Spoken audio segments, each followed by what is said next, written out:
What's up, guys? So I want to talk about the Outlaws today, and they have a pretty historic thing going on right now. So for the first time since 2015, there have been 8 different winners in the first 8 races with the World Outlaws in their 46-year history. So ever since 1978, this has only happened 2 times where they have 8 different winners in 8 races.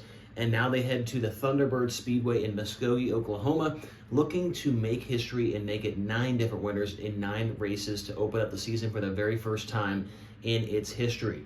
So I wanted to look back at 2015 when this happened, look at the drivers who were the winners, look at 2024, look at the winners there, and then maybe look at some potential winners that can get us to that 9th different winner in 9 races, which would be a really cool thing, just a really good look for sprint car racing overall. There's a lot of parity in sprint car racing. We all know that already.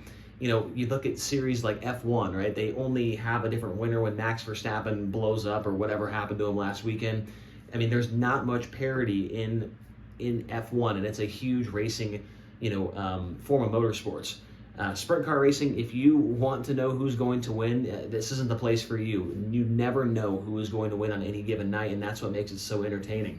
So let's look back at 2015 and see who the winners were in the first 8 races of the year. So in 2015, they started the year out as per usual at Volusia. Donnie Schatz, Darren Pittman, and Brad Sweet were the winners there the first 3 races at Volusia. Then they went across country to Las Vegas, the Vegas dirt track there, where Shane Stewart and Terry McCarl split the wins in Las Vegas. They then went over to Arizona, the Tucson Raceway. Brian Brown was the winner there in Tucson. And then they went to California. Tulare was split by Tim Kading and Rico Abreu. And then the 9th race was won by Donnie Schatz. So Schatz ruined the 9 different winners in 9 races. But there was still obviously 8 in a row that were different right there. But Donnie Schatz was the first repeat winner in 2015. So now let's look at 2024. Volusia, the first 5 races of the year. Brad Sweet won the first one, then David Gravel, then Tyler Courtney, Sheldon Hodgshield, and Donnie Schatz. Now, what the interesting about Schatz' win is that he probably shouldn't have won that one. If you remember back, Buddy Kofoid was leading that race by a pretty healthy margin and blew a left rear tire, hit the outside wall in turn number 1. So we could have potentially seen Kofoid slip in there as a winner, but Donnie Schatz was the winner on the final night at Volusia.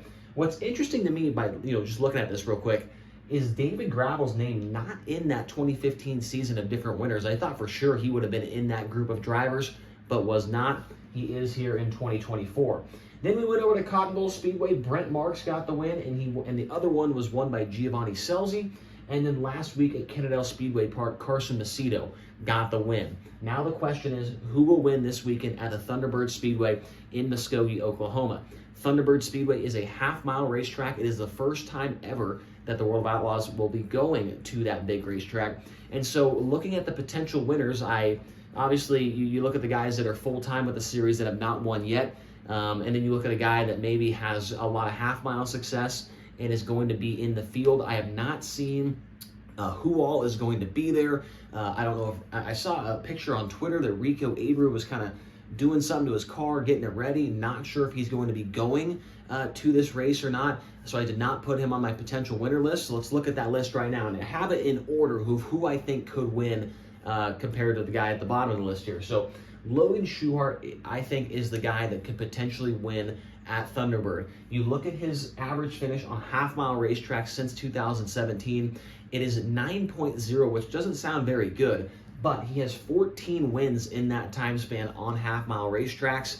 And that's the most, as far as track sizes go, half-mile is the best for Logan Schuchart in that department when it comes to the win column. But the problem is he does not have a podium this year against the Outlaws, so has not shown that winning speed quite yet, but maybe he could turn things around at Thunderbird and get us to 9 different winners in 9 races.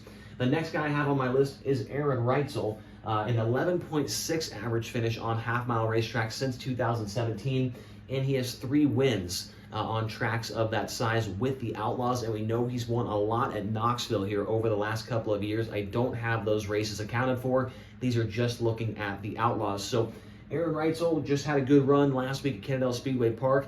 It does appear that they have speed in that 87 car. He could be a potential winner this weekend at Thunderbird.